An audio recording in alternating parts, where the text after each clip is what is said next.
All right, welcome back to the channel.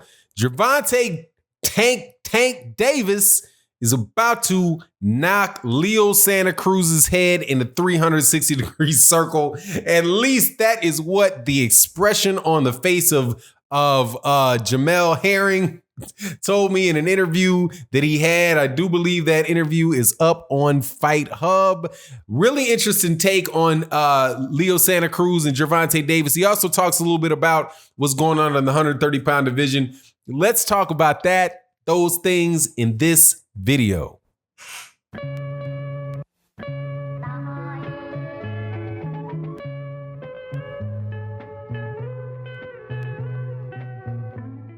All right, welcome back. So,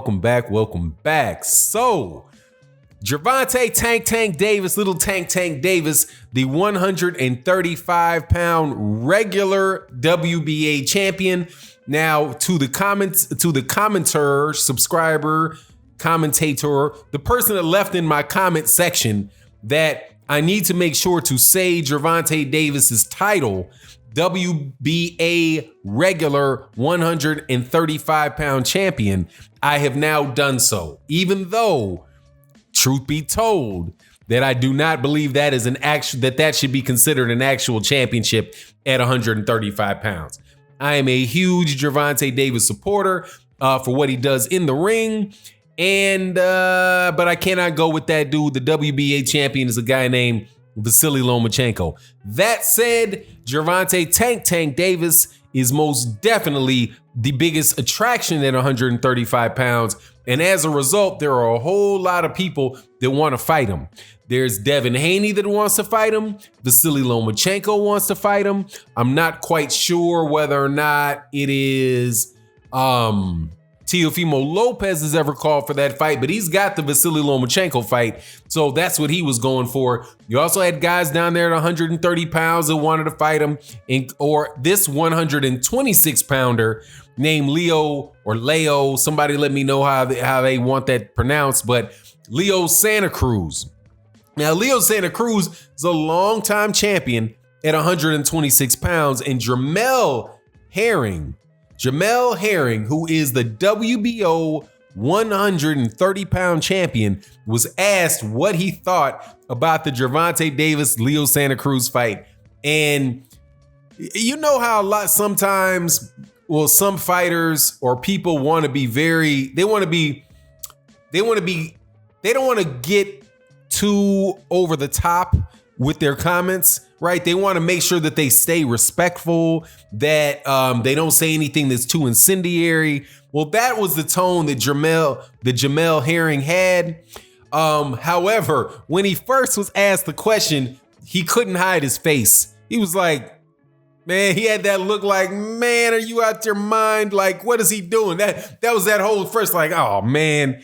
Then he started talking. Now, what he said about Leo Santa Cruz was, I mean, what everybody should understand, right? Which is that Leo Santa Cruz at 135 fight at 135 pounds with Gervonta Davis is about to get moited. Okay, that's not going to be a close fight. That's going to be a brutal, ugly, nasty stoppage. The only fight that I've heard that Gervonta Davis was going to participate in where I was more sure that it was going to be an absolute ridiculous smackdown and of a fight that I don't understand why in the world the guy would make would have been the fight between Gervonta Tank Davis and Abner Mares. Abner Mares, however, at least this is what I suspect, okay? Technically, Abner Mares had an injured retina. Now, technically, but I'm gonna tell you, man, there are blessings that come in life. And if it was ever possible that having an injury to your eye was a blessing, that was that for Abner Mares, because Abner Mares was going to get injured.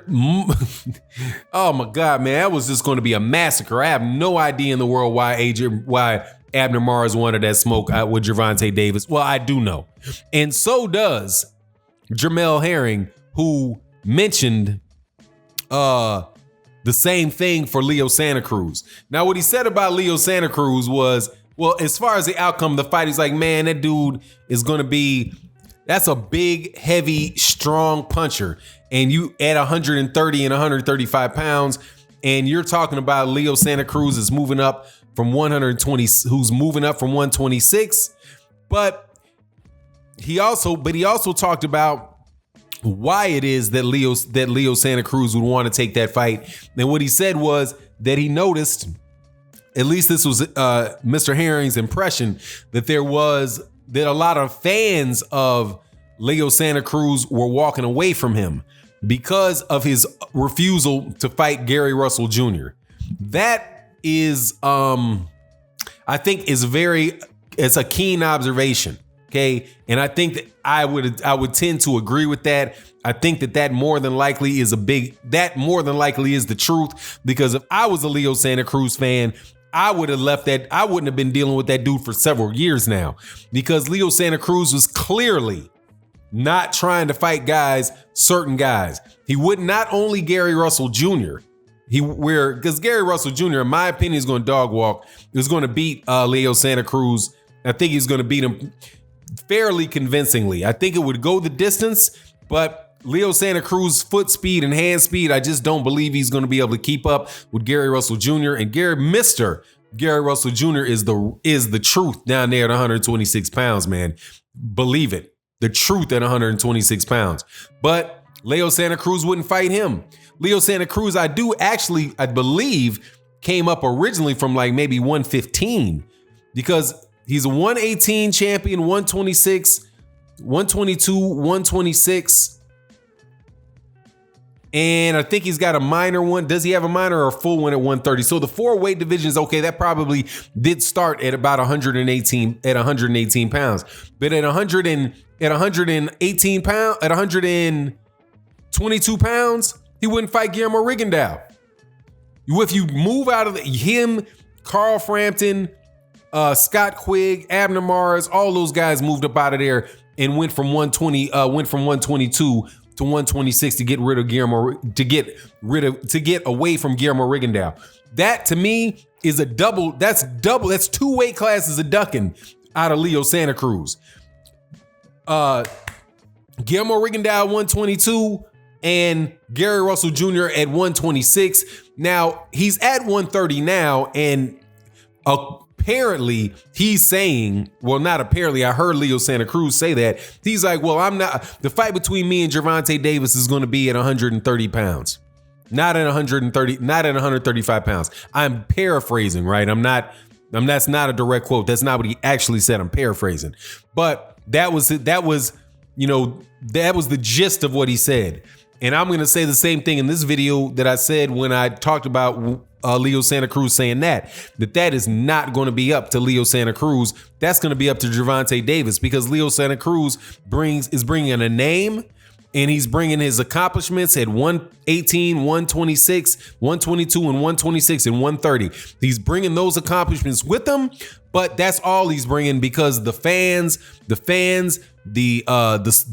momentum in the sport, the whole A-side conversation that revolves around Gervonta Tank Davis, man. And so Gervonta Davis moving back down to 130, maybe he'll do that, but I doubt very much that he does it. But that would be the only way where maybe if Gervonta Davis is super drained, right, that Leo Santa Cruz might be able to do something. But Leo Santa Cruz being a guy that really isn't even a natural 130 pounder against a guy that really is 130 pounders. So you got a 35 pounder against a guy that started off at around 118 that is not necessarily a big puncher. He does have some decent defense, and he's able to deflect punches and block punches, especially and this was an observation I think that Abner Mars made, that, he's got these very long arms, very long elbows, so he can carry a lot of his body, within this position.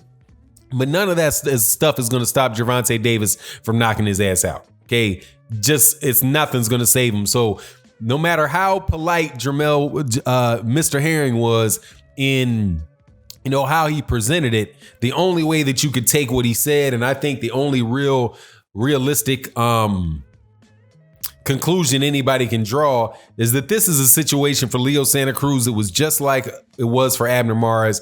It's something for Gervonta Davis to get, to help his name with somebody that is a larger named fighter, right? But who is too small and not skilled enough. I don't care if they're the same size. Gervonta Davis is still going to beat the brakes off of him. Same thing as Abner Mares but yet these guys have been on big stages before, and it'll add to the lure of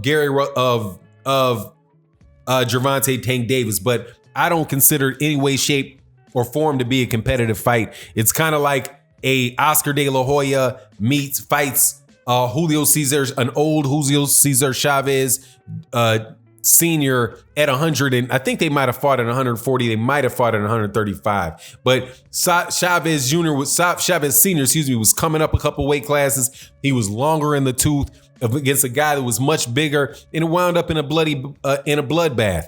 The only difference between the two of those, difference is obviously Leo Santa Cruz was never a Jose Luis Castillo. Was never a Julio Cesar Chavez.